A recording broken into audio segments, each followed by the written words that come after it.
에베소서 6장 10절 말씀부터 13절까지 보겠습니다. 에베소서 6장 10절입니다.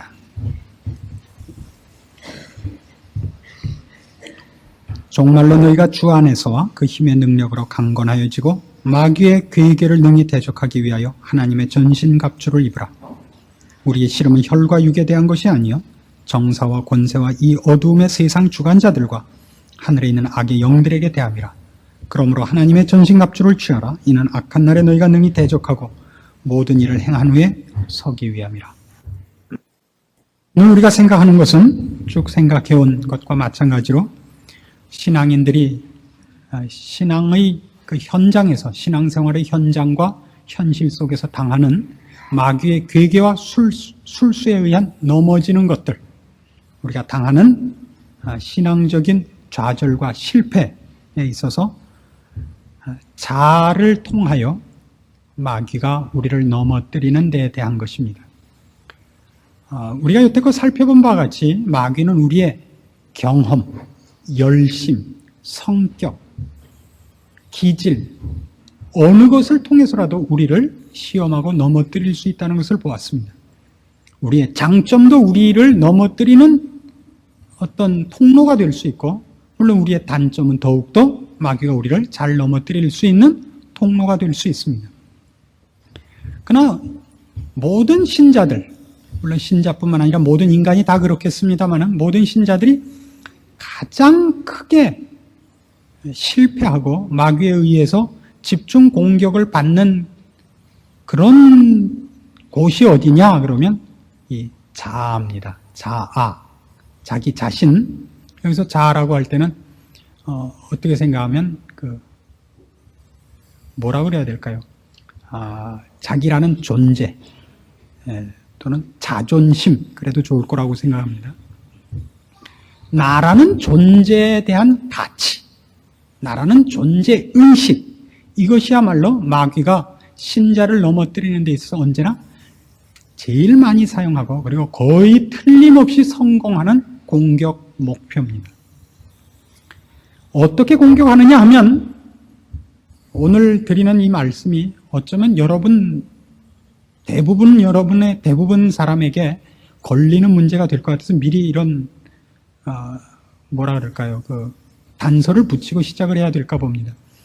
어느 개인을 설교를 빙자해서 공격하려고 하는 것이 아님.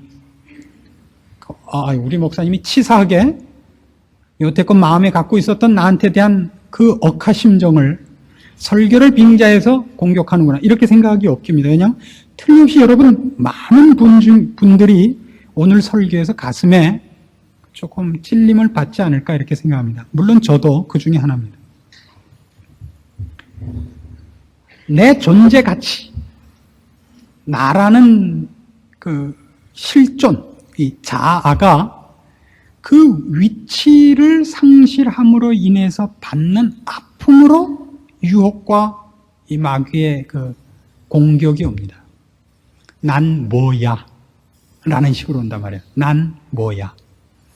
이건 쉽게 얘기하면 이런 때 제일 많이 옵니다. 여러분 봉사를 하시다가 주일학교 반사를 하시든 성가대에서 뭘 하시든 혹은 어느 곳에서나 특히 이런 대표자로서 일을 할 때 제일 많습니다.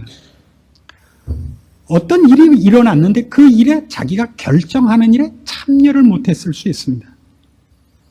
성가대에서 가운을 무슨 색으로 할까 의논을 했는데 우리 가운을 빨간색으로 합시다, 자주색으로 합시다 이렇게 결정을 했는데 그때 내가 없어서 그게 동참을 못해서 나중에 보니까 가운이 자주색으로 왔어요. 난 몰랐는데 이게 얼마나 큰 표현입니까?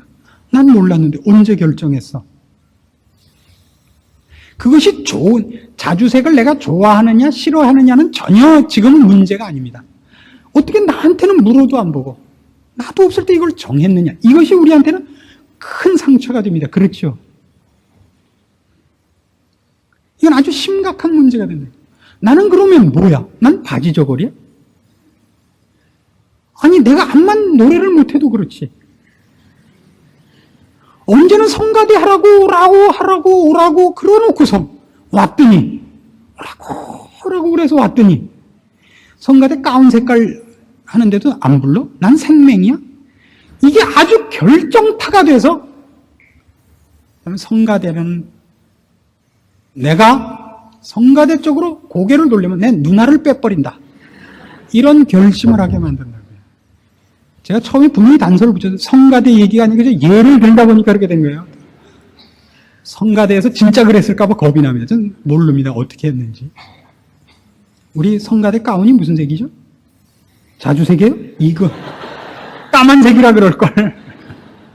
까만색이에요. 그럼 까만색으로 했는데 이거 우리한테 굉장히 큰 문제예요. 그게 어디까지도 문제가 되느냐 하면 주님께서 하시는 일일지라도 화가 난다고요. 여기가 문제라고요. 주님이 하신 일이라도. 그래서 우리는 돌아가서 이 자아라는 문제가 얼마나 심각한 문제인가를 확인을 해야 됩니다. 죄가 결국 어디에, 어느 원리, 어느 장소에 깃들이고 있는가를 봐야 됩니다. 죄의 본부가 맨 처음 아담과 하와가 에덴 동산에서 타락을 할 때 사탄이 와가지고 아담과 하와를, 처음에 하와부터 꼬시죠. 하와를 꼬실 때 그 유혹해 하는 가장 큰 것이 뭐죠? 저걸 먹으면 네가 하나님과 같아질 것이기 때문에 못 먹게 하는 거다. 나라는 존재가 나 아닌 다른 존재에 의해서 무시당하고 있고 경멸당하고 있고 짓밟히고 있다는 것이 죄의 뿌리입니다. 그래서 무엇까지도 넘어서느냐면 피조물이 조물주의 권위를 깨고 덤비는 자리까지 그거는 부추겨진다고요.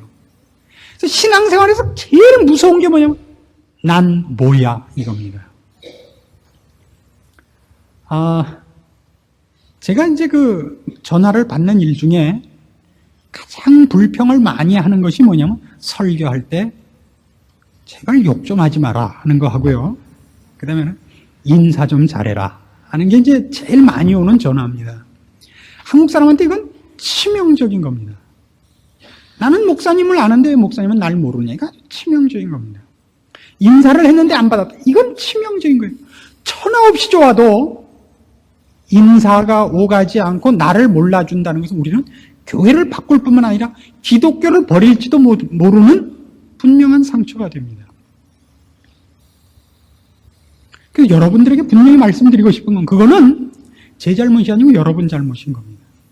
제가 몰라주는 거는 머리큐가 나쁜 탓이지만 여러분이 기독교를 내팽개치는 것은 여러분 신앙이 개판이기 때문에 그런 겁니다. 이게 바로 무엇으로 왔든지 간에 여러분이 무엇 때문에 그런 과격한 결정을, 극단적인 결정을, 그 결정도 주를 외면하는 결정을 하게 되느냐면 내가 무시된다면 그건 싫다 이겁니다. 내가 무시된다면. 그래서 사탄이 이 문제를 공략을 하면 이기는 자가 없습니다. 물론 저는 예외입니다만은 이 공격을 받고 승리한 사람을 맨 못 만나봅니다. 넌 뭐야 그럼? 이 문제까지 사람을 흔드는 게 없습니다. 넌 뭐야? 그런데 이것이 얼마나 큰 그 싸움인가 하는 것은 성경이 신자를 향해서 요구하는 건 전부 어떤 겁니까? 이거와 꼭 반대죠. 너는 없는 것이다 이거 아니에요? 아무든지 나를 따르려거든 어떻게 하라고요? 자기를 부정하고 자기 십자가를 지고 나를 쫓을지니라. 자기를 부정하고 자기 십자가를 진다는 게 뭐예요?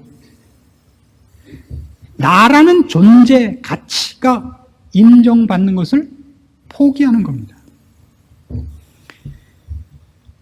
마태복음 18장으로 가보십시다. 이 사건이 성경 속에 어떻게 잘 예화로 나와 있는가를 몇 군데를 살펴보십시오. 마태복음 18장 1절입니다.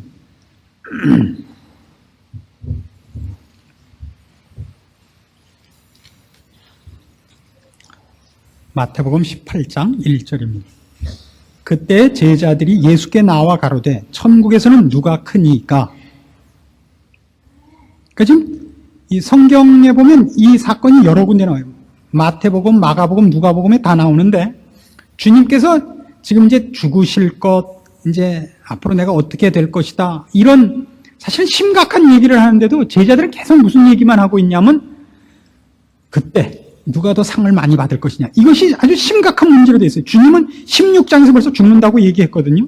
그래서 베드로가 뭐라 그랬죠? 그런 일이 결단코 일어날 수 없습니다. 그랬다가 뭐라고 꾸중을 받았어요? 사탄아라는 꾸중까지 받았는데 18장에서 또 싸우는 거예요. 천국에서 누가 크니까. 예수께서 한 어린아이를 불러 저희 가운데 세우시고 가라사대 진실로 너희에게 이르노니 너희가 돌이켜 어린아이들과 같이 되지 아니하면 결단코 천국에 들어가지 못하리라. 그러므로 누구든지 이 어린아이와 같이 자기를 낮추는 그이가 천국에서 큰 자니라. 어린아이의 특징이 뭡니까? 어린아이의 특징. 천국은 어린아이 같아야 된다. 그럴 때 보통 여러분은 어린아이에 뭐 같아야 된다고 생각합니까? 순진해야 된다라고 생각하죠. 그건 아닙니다. 애들은 순진하지 않습니다. 무식하지. 애들이 무식하지 순진하지 않아요. 애들도요. 되게 악질해요. 우리 아들, 딸이 짜고 이번 기말고사 본 걸 시험지를 안 나눠줬다고 안 갖고 왔어요. 둘이. 그래서 우리 진짜인 줄 알았는데 그 거짓말이 오래 가겠어요? 탈로가 났죠. 그래서 붙여다. 어떻게 된 거냐 했더니 모른대요. 야, 시험지 받긴 받았냐? 모른대요. 어떻게 했냐? 모른대요? 모르는데. 이런 수갑질들이 어디 있어요? 이제 국민학교 2학년짜리가. 큰 건 그래도 양심이 있으니까 말이나 안 하지. 조그만 건 모른대요. 절 닮진 않았다. 이렇게 저는 느낍니다. 애들도 악합니다. 근데 악을 행하는 단위가 작기 때문에 그냥 넘어가지죠. 애들도 악질입니다. 여러분과 방불하게 악질입니다.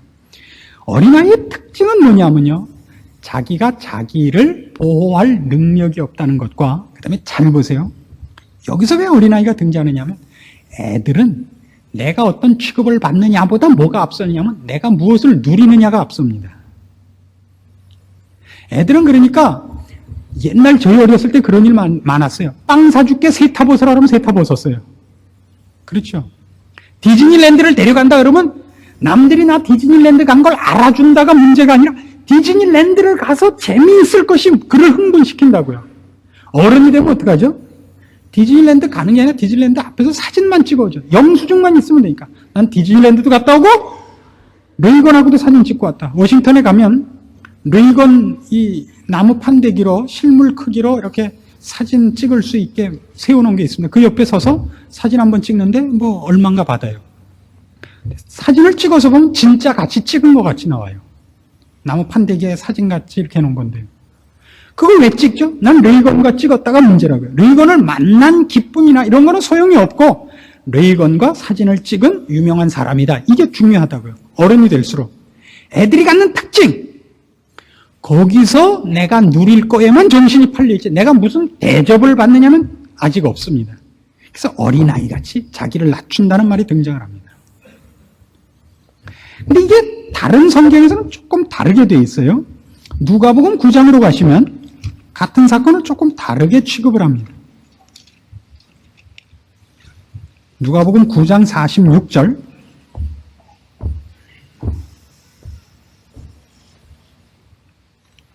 누가복음 9장 46절입니다. 제자 중에서 누가 크냐 하는 변론이 일어나니 예수께서 그 마음에 변론하는 것을 아시고 어린아이 하나를 데려다가 자기 곁에 세우시고 저희에게 이르시되 누구든지 내 이름으로 이 어린아이를 영접하면 곧 나를 영접하며 또 누구든지 나를 영접하면 곧 나 보내신 이를 영접함이라. 너희 모든 사람 중에 가장 작은 그이가 큰 자니라. 자, 이제 어린아이를 영접하라 그래요. 이게 무슨 뜻일까요? 어린아이를 영접하라. 여러분 지금 누구를 부릅니까? 이번 연말연시에 누구에게 선물했습니까? 안 하면 안 될 사람에게 했죠. 사랑하는 사람에게 하는 게 아니라 좋아하는 사람에게 하는 게 아니라 안 하면 안 되는 사람. 회사의 상사라든가 무슨 이 거래처라든가 안 하면 만순광 지장 있는 사람들에게만 했죠. 애들은 그렇지 않단 말이에요. 애들은 요새는 조금 다르긴 해요. 요새는 순전히 세뱃돈 많이 주는 사람한테 세배를 합니다만은 어린아이를 영접하라는 건 뭐예요? 그러니까 얘를 영접해갖고 내가 이익을 보거나 생색이 날 것이 없는 자란 말이에요. 그런 원리를 가지라고요.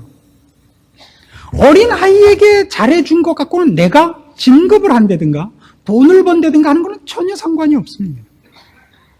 그것이 바로 성경이 얘기하는 거예요.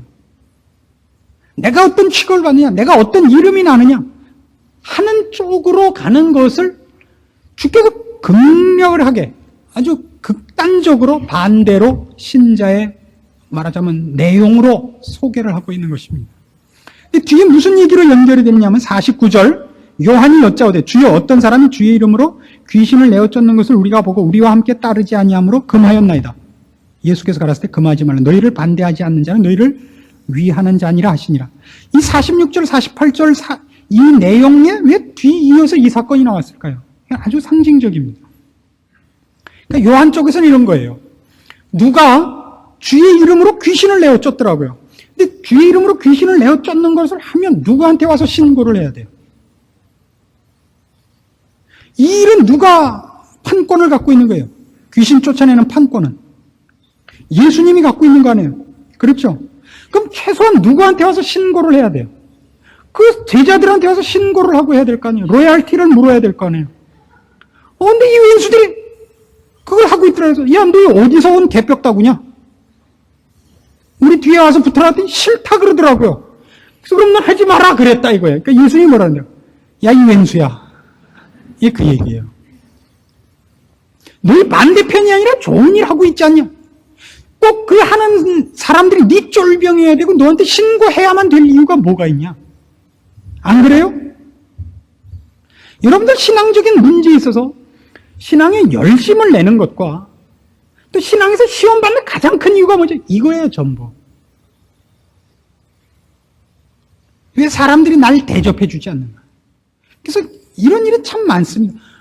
뭔가를 해서 자기 위치가 사람에게 확인이 돼야만 되는 사람이 참 많습니다. 참 어렵습니다, 이거. 그 확인은요, 여러 가지입니다. 영국에서 이제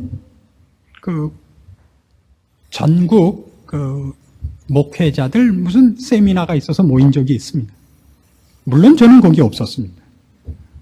그런데 그 문제에 대해서 어떤 글을 쓴 목사님의 글에 그게 나와요.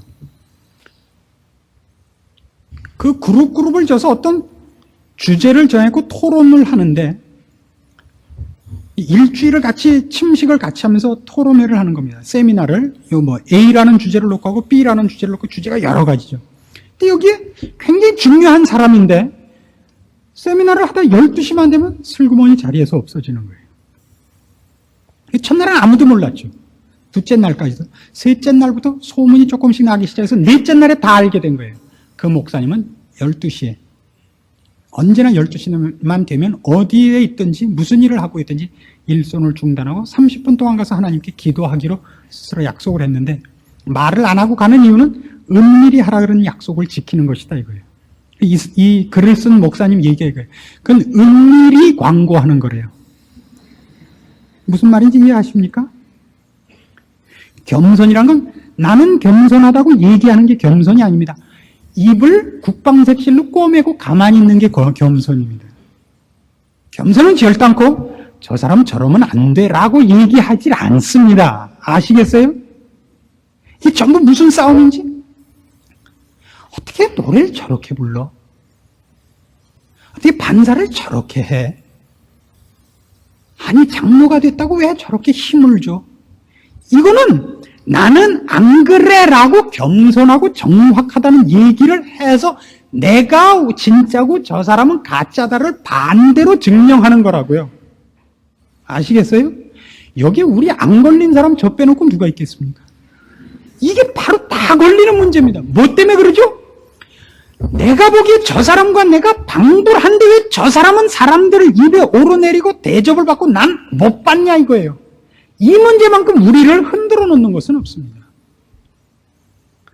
사람에게 내가 인정받는 문제라면 영혼이라도 팔아먹을 수 있다고요. 사람은 이 문제는 제일 약합니다. 그래서 얼마나 많은 이 문제에 싸움이 있었느냐 하면요. 방언을 하잖아요. 그럼 누가 와서 방언이 진짜인가 가짜인가를 또 확인하겠다 그랬다고요. 한동안. 내가 가서 봐야 된다고. 왜 그랬죠? 내가 확인해야 내 쫄병이 되니까. 내가 받은 방언을 저 사람도 하는 걸 맘먹는 걸 참을 수가 없는 거예요. 내가 먼저 했는데, 내가 더 크게 했는데. 그래서 간증이라는 어려움이 그런 데 있습니다. 간증을 할 때 어떻게 간증을 하기 시작하냐면 나중에 내가 옛날에 얼마나 나쁜 놈이었는가 자랑하는 경연대회가 돼요. 왜요? 네가 받은 건 은혜도 아니다 이거예요. 넌 10원어치 잘못하고 구원 얻었지. 나는 100억 원어치나 잘못했는데 구원을 얻었으니까 너한테 쏟은 하나님의 은혜는 10원짜리고 나는 100억 원짜리다 이거예요. 그래서 옛날에 뭐 저 사람이 난 소매치기였고 강도였고 근데 나는 뭐 옛날에 어떻게 몰입배였으며 어떻게 인신매매도 하고 얼마나 내가 죄를 쌈쌈하게 졌던 사람인가 왜 하는 거예요? 내가 더 괜찮은 은혜를 받은 사람이 내가 너보다 하나님 앞에 더 큰 은혜 그러니까 더 소중하기 때문에 너는 10원 주고 사왔지만 나는 100억 원이나 주고도 사올 수밖에 없었던 나 아니면 이 일을 할 수가 없었기 때문에 100억 원이나 주고도 나를 사온 유명한 선수다 이거예요. 이걸 하지 말고 있으라 그러면 아무도 못 참습니다. 물론 저는 늘 예외입니다.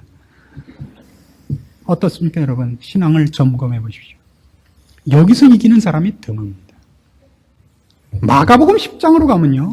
이 사건이 또 다르게 묘사가 되어 있어요. 같은 사건인데요. 마가복음 10장 35절입니다. 마가복음 10장 35절 세베대의 아들 야고보와 요한이 주께 나와 여짜오되 선생님이여 무엇이든지 우리의 구하는 바를 우리에게 하여 주시기를 원하옵나이다. 이르시되 너희에게 무엇을 하여 주기를 원하느냐. 여짜오되 주의 영광 중에서 우리를 하나는 주의 우편에 하나는 좌편에 앉게 하여 주옵소서. 예수께서 가라사대 때 너희 구하는 것을 너희가 알지 못하는도다. 너희가 나의 마시는 잔을 마시며 나의 받는 세례를 받을 수 있느냐? 저희가 말하되 할 수 있나이다. 예수께서 이르시되 너희가 나의 마시는 잔을 마시며 나의 받는 세례를 받으리니와 내 좌우편에 앉는 것은 나의 줄 것이 아니라 누구를 위하여 예비되었든지 그들이 얻을 것이니라. 열 제자가 듣고 야고보와 요한에 대하여 분이 여기거늘 예수께서 불러다가 이르시되 이방인의 소위 집권자들이 저희를 임의로 주관하고 그 대인들이 저희에게 권세를 부리는 줄을 너희가 알거니와 너희 중에는 그렇지 아니하니 너희 중에 누구든지 크고자 하는 자는 너희를 섬기는 자가 되고 너희 중에 누구든지 으뜸이 되고자 하는 자는 모든 사람의 종이 되어야 하리라. 인자에 온 것은 섬김을 받으려 함이 아니라 도리어 섬기려 하고 자기 목숨을 많은 사람의 대속물로 주려 함이니라. 자, 여기가 가장 중요한 해답이 등장하는 자리입니다. 하늘나라에서 어떤 사람이 대접을 받느냐 여러분? 이름 없는 사람을 최고로 인정을 한다 이겁니다. 이름 없는 사람을. 결국은 이것이 신앙을 판가름하는 가장 중요한 기준입니다. 사람 앞에서 내가 목사발 되는 걸로 못 참는 사람이라면 아직 신앙적으로 어린 사람입니다. 누가 더 많이 없는 사람같이 사느냐 이겁니다. 내가 당한 아픔과 고통을 내 안에 어떻게 눌러놓느냐 하는 것이 그 사람의 신앙입니다. 네덜란드의 소년 얘기를 아시죠? 새벽길을 가다가 바다에 세운 제방에서 구멍이 나서 바닷물이 흘러 들어오는 걸 봤습니다. 어떻게 했다고요? 지팔로 구멍을 막았다고요. 그래서 새벽에 사람들이 지나가다 보니까 소년이 죽고 다행히 제방은 무너지지 않았다 이거예요. 그 구멍 뚫는 걸 보고 무슨 짓부터 하느냐면 비상국회를 소집해서 모든 국회의원들을 증인으로 모아가지고 누가 이 뚝을 설계했느냐, 누가 세멘 푸대를 그때 납품했느냐, 누가 나쁜 놈이냐를 하고 있으면 다 용궁에서 해야 된다고요. 물이 이미 찼을 테니까. 교회 안에 할 말이 많습니다. 이것도 우습고 저것도 우습고 사건으로만 우습지 않고 우스운 사람이 중요한 일을 맡아 보인다고요. 우스운 사람이. 안 될 사람이 아주 힘든 일을 맡고 아무것도 아닌 사람이 번드르르하게 대접을 받을 수 있습니다. 쫓아다니면서 누가 이 사람을 여기 세웠느냐, 네가 칭찬받는 게 정말 네가 한 거냐, 이거 하고 있을 틈이 없다고요. 누가 최고냐? 하나님이 오늘 보게 한 구멍을 말없이 주먹 넣어서 막고 있는 사람이 최고입니다. 그게 신앙입니다. 이걸 놓치면 어떻게 되느냐면 불공평해지죠. 여러분 제일 많이 하는 얘기, 난 교회만은 그렇지 않을 줄 알았더니 와보니까 세상보다 더 하더라. 왜 그렇죠? 세상에서는 환자들이 전부 옷 입고 다녀서 아픈지 안 아픈지 볼 수가 없는데 병원에 오면 다 드러내놓고 있기 때문에 환자인 것이 일목요연하게 드러납니다. 교회 오면 다 드러납니다. 환부를 다 꺼내놓고 있기 때문에 더 많이 보입니다. 교회는 그렇지 않을 줄 알았죠. 여러분, 교회 와서 무엇을 요구하셨습니까?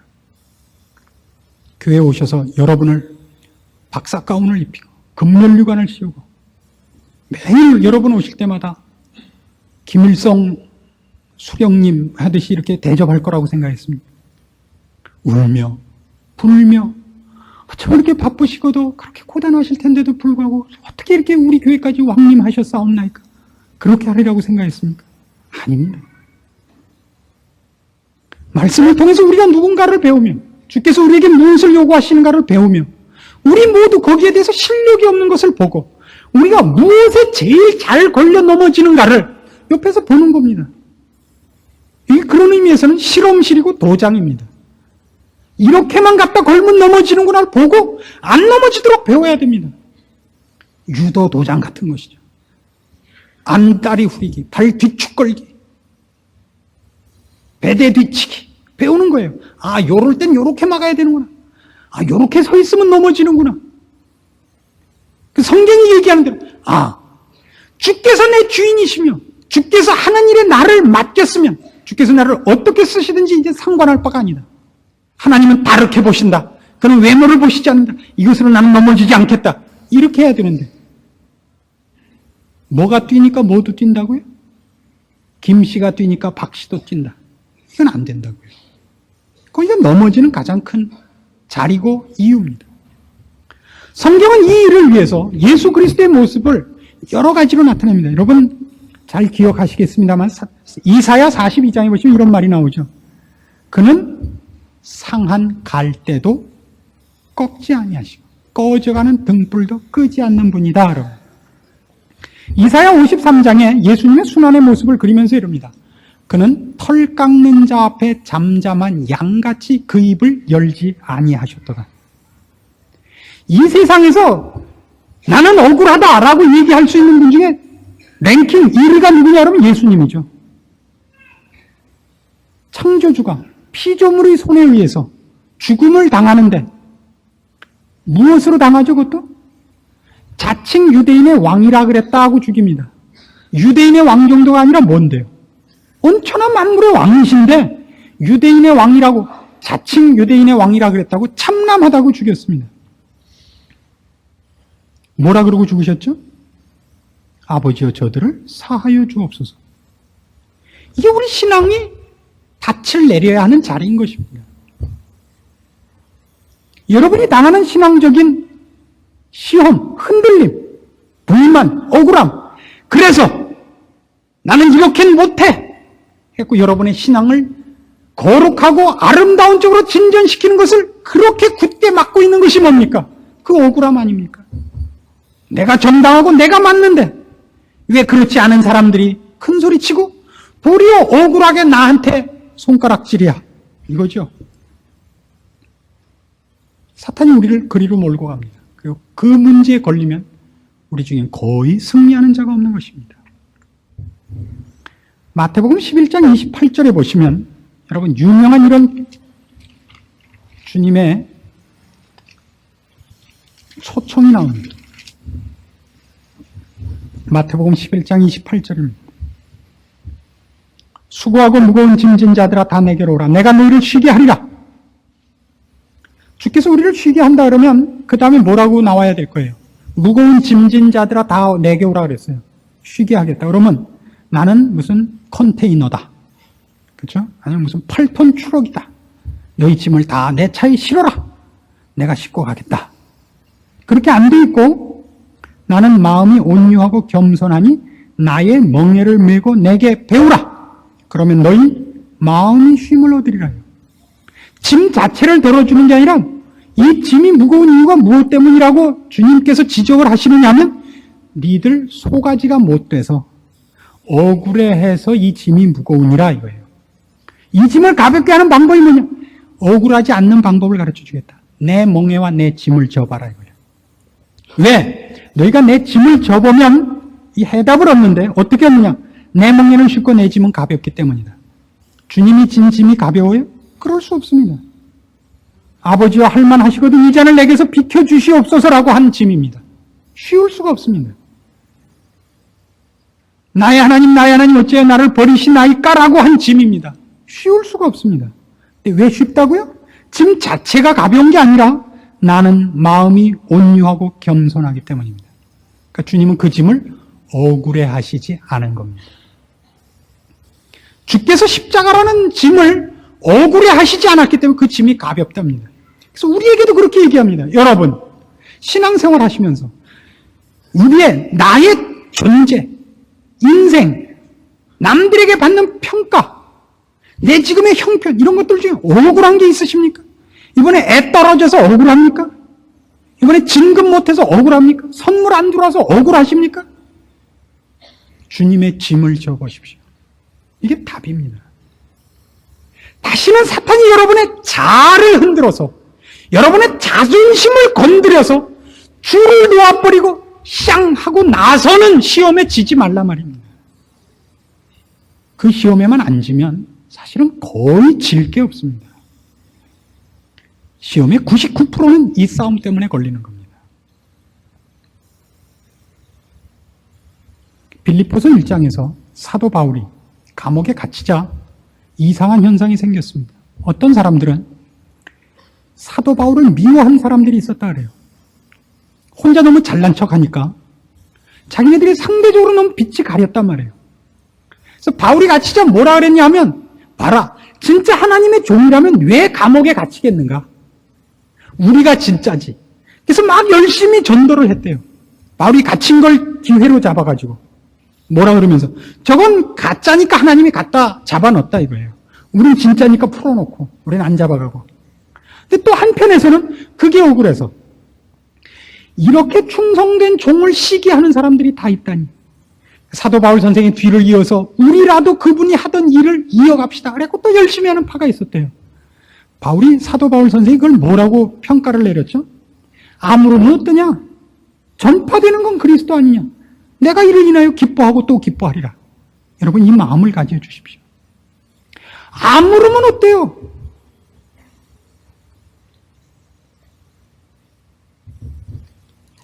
제가 예전에 있던 교회에서 어떤 일로 위원회 모임을 가졌었습니다.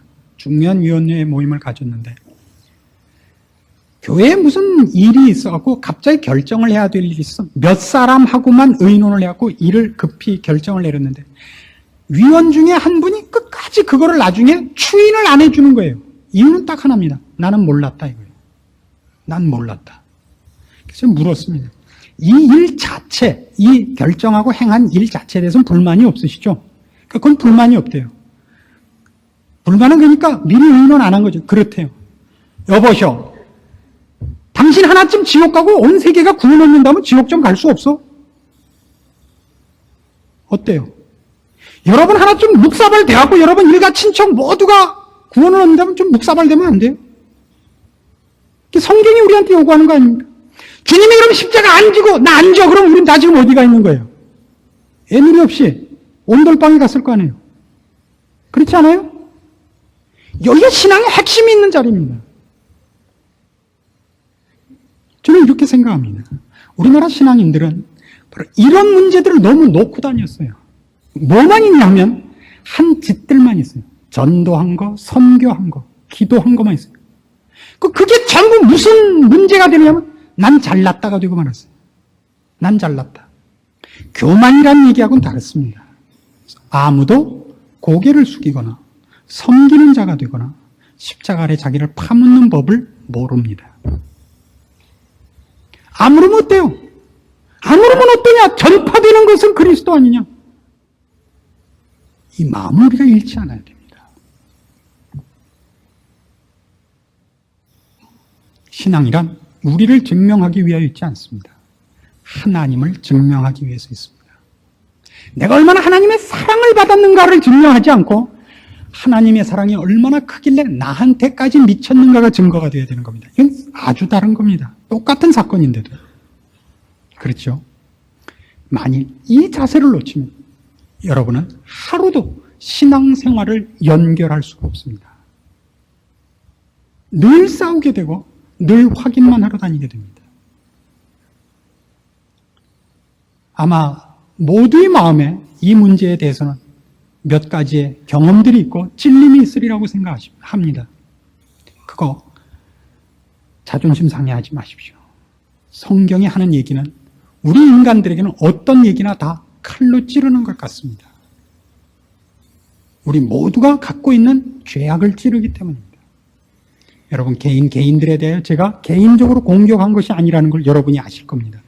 그리고 이 설교들은 여러분에게만 해당하는 것이 아니라 저 자신에게 해당하는 것인 줄 저도 고백합니다. 우리가 만일 이것만 넘어설 수 있다면, 그래서 우리가 한 알에 썩는 밀알이 된다면 얼마나 많은 열매를 맺겠습니까? 우리가 마땅히 가야 하는 길이고 그걸로 흔들리거나 유혹받거나 시험에 들지 않아야 됩니다. 남자답게 강건한 믿음을 갖기로 하십시오. 이 분명한 근거를 놓치지 말아서 바람에 나는 겨와 같도다 라는 소리를 듣지 말기로 하십시다. 기도하겠습니다.